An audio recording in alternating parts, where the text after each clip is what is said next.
তো এতিয়া অসম চুক্তিৰ যিটো 1971 কাট অফ ডেট আছিল যে 71ৰ পিছত কোনো বিদেশীৰ বোজা অসমে নলয়, সেই আত্মাটোক বিজেপি আৰু এজিপি মিলি হত্যা কৰিছে।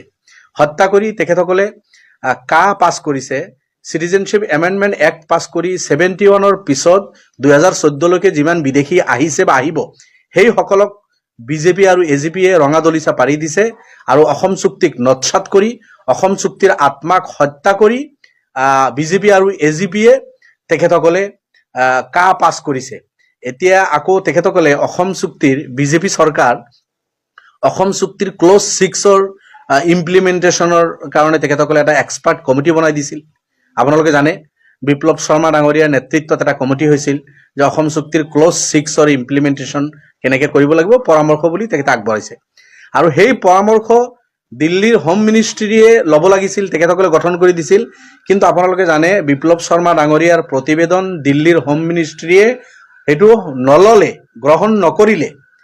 অমিত শ্বাহ ডাঙৰীয়া সেইটো গ্ৰহণ নকৰি এইটো সোণোৱাল ডাঙৰীয়া অসমত তেখেতে দিছপুৰত বহি সেই প্ৰতিবেদনটো তেখেতে লৈ ল'লে। তো যি প্ৰতিবেদন হোম মিনিষ্ট্ৰী দাখিল কৰিব লাগিছিল হোম মিনিষ্ট্ৰী নললে, তাৰ কাৰণে আছুৱে আক্ষেপ কৰিছে, অন্যান্য দল সংগঠনে আক্ষেপ কৰিছে যে আমাক কমিটি বনাই দিলে, প্ৰতিবেদন দাখিল কৰিলোঁ আৰু প্ৰতিবেদন হোম মিনিষ্ট্ৰীয়ে সেইটো গ্ৰহণ নকৰিলে, তাৰ কাৰণে বহুত বিষদগাৰ প্ৰকাশ কৰিছে তেখেতসকলে, আপোনালোকে জানে। ইয়াৰ পিছত এতিয়া হেমন্ত বিশ্ব ডাঙৰীয়া সেই ক্লজ 6ৰ ইমপ্লিমেণ্টেশ্যনৰ কাৰণে যিটো কমিটি কৰি দিছিল বিপ্লৱ শৰ্মা কমিটি, তেখেতসকলৰ যিটো প্ৰতিবেদন সেই প্ৰতিবেদন তেখেতে কেবিনেটত পাছ কৰিছে যে ইয়াত 40টা মূল যিটো ষ্টেটৰ সেইখিনি তেখেতে এক্সিকিউট কৰিব। 12টা না কিমানটা আছে চেণ্ট্ৰেল আৰু ষ্টেট, আৰু কিছু আছে চেণ্ট্ৰেলৰ তেখেতসকলে কৰিব। এনেকুৱা ধৰণৰ কিছুমান কেবিনেটৰ সিদ্ধান্ত তেখেতসকলে লৈছে। তাত মোৰ ক'ব লগা নাই, মূল কথা তিনিটা যিটো মই আপোনালোকক ক'ব বিচাৰিছোঁ।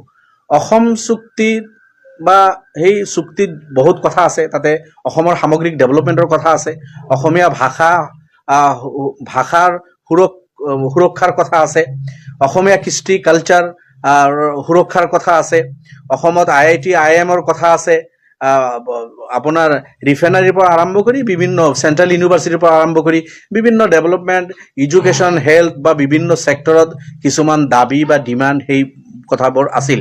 কিছু হৈছে, কিছু হোৱা নাই, সেইবিলাক হ'ব লাগে।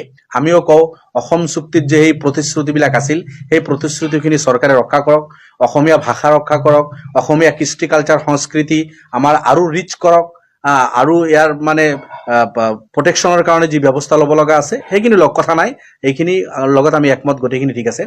কিন্তু হেমন্ত বিশ্ব ডাঙৰীয়াই নিজেই কৈছে, অতুল বৰা ডাঙৰীয়াই নিজেই কৈছে যে বিপ্লৱ শৰ্মা ডাঙৰীয়াৰ প্ৰতিবেদনত কিছুমান পৰামৰ্শ আছে যিবিলাক ভাৰতৰ সংবিধানৰ পৰিপন্থী। অৰ্থাৎ এইটো দ্বিতীয় কথা মই যিটো কৈ আছো, বিপ্লৱ শৰ্মা ডাঙৰীয়াৰ প্ৰতিবেদনত কিছুমান পৰামৰ্শ আছে যি পৰামৰ্শ বুলি ভাৰতৰ সংবিধানৰ পৰিপন্থী। সংবিধান সংশোধন নকৰিলে, সংবিধান চেঞ্জ নকৰিলে সেই প্ৰতিবেদনৰ সেই পৰামৰ্শ বুলি এক্সিকিউট কৰা কোনোপধ্যেই সম্ভৱ নহয়। কাৰণেই হেমন্ত বিশ্ব শৰ্মা আৰু অতুল বৰাই ইমান দিন কৈ আছিল যে দিল্লী এৰিয়া এইকাৰণে গ্ৰহণ কৰা নাই যিহেতু তাতে সংবিধান বিৰোধী কিছু কথাও আছে, কিছু পৰামৰ্শও আছে। তো আমাৰ প্ৰশ্ন হ'ল যে সংবিধানৰ বিৰুদ্ধে যদি কিছুমান পৰামৰ্শ আছে, সেই পৰামৰ্শ বুলি হেমন্ত বিশ্ব ডাঙৰীয়া কেনেকৈ সেইটো এক্সিকিউট কৰাৰ কাৰণে তেখেতে আগ্ৰহী হয়? হেমন্ত বিশ্ব ডাঙৰীয়া আপুনিতো সংবিধানৰ শপত খাই বহিছিল, গতিকে অসম চুক্তিৰ প্ৰতি আমাৰো সন্মান আছে। অসম চুক্তিক যদি সঁচাকৈ সঁচা অৰ্থত আপুনি সন্মান কৰিব বিচাৰিছে তেতিয়াহ'লে কা বাতিল কৰক। অতুল বৰা ডাঙৰীয়া আৰু হেমন্ত বিশ্ব ডাঙৰীয়াক আমি এটা আহ্বান জনাইছো, সঁচাকৈ যদি অসম চুক্তিৰ প্ৰতি ন্যূনতম সন্মান প্ৰদৰ্শন কৰিব বিচাৰিছে আন্তৰিকতাৰে, তেতিয়াহ'লে কা বাতিল কৰক। 71ৰ পিছত 2014লৈকে যিমান বিদেশী বাংলাদেশী আহিছে, ৰেড কাৰ্পেট বিছাই দিছে, সেইসকলৰ আনিব নালাগে, সেইসকলৰ নাম চিটিজেনশ্বিপৰ জৰিয়তে আমাৰ চিটিজেনশ্বিপ দিব নালাগে। দিল্লীত আপোনালোকে লিখক যদি আপোনালোকৰ সাহস আছে, যে আপুনি ইমান কনফিউজড কিয়? আপুনি অসম চুক্তিক আখৰে আখৰে পালন কৰাৰ কথা কয়, এফালে অসম চুক্তিক নৎসাত কৰি বিদেশীৰ বোজা লৈ আছে, আনফালে যিটো অসমীয়াৰ কথা অসম চুক্তিত আছে সেই অসমীয়াৰ সংজ্ঞা আপুনি দিব নোৱাৰে। বৰাক ব্ৰহ্মপুত্ৰ পাহাৰ ভৈয়াম হিন্দু মুছলমান লৈ বা কোনোবা গুজৰাটী মাৰোৱাৰী লৈ আপুনি ঠাই ভেদে জাতি ভেদে আপুনি বেলেগ বেলেগকৈ ডিফাইন কৰি আছে। গতিকে মই ভাবো এইটো আপুনি স্পষ্ট কৰিব লাগে। দ্বিতীয় কথা হ'ল আমি হেমন্ত বিশ্ব ডাঙৰীয়াক এইটো কৈছোঁ, আছুৰ লগত আমাৰ কোনো কাজিয়া নাই, অন্য দল সংগঠনৰ লগত আমাৰ কোনো কাজিয়া নাই, অসম চুক্তিক আমিও সন্মান কৰোঁ, তাত বহুত ডেভেলপমেণ্টৰ কথা আছে, অসমীয়া ভাষা সুৰক্ষাৰ কথা আছে, অসমীয়া জাতিৰ কৃষ্টি কালচাৰ সংস্কৃতি সুৰক্ষাৰ কথা আছে, অসমৰ ডেভেলপমেণ্টৰ কথা আছে, এই গোটেইখিনিৰ লগত আমি একমত, ঠিকে আছে। কিন্তু সংবিধান বিৰুদ্ধে গৈ বিপ্লৱ শৰ্মা ডাঙৰীয়াৰ পৰামৰ্শত যিখিনি পৰামৰ্শ দিছে সেইখিনি পৰামৰ্শ হেমন্ত বিশ্ব ডাঙৰীয়াই এক্সিকিউট কৰিলে ভাৰতীয় নাগৰিকক টাৰ্গেট কৰা হ'ব।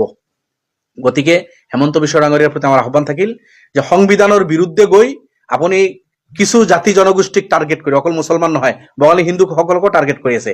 বঙালী হিন্দু বা অসমৰ যিসকল মুছলমান মানুহ যিসকলক হেমন্ত বিশ্ব মিয়াকৈ ভাল পায় সেইসকলক টাৰ্গেট কৰি আপুনি অসমখন ভাগ ভাগ কৰাৰ চেষ্টা নকৰিব।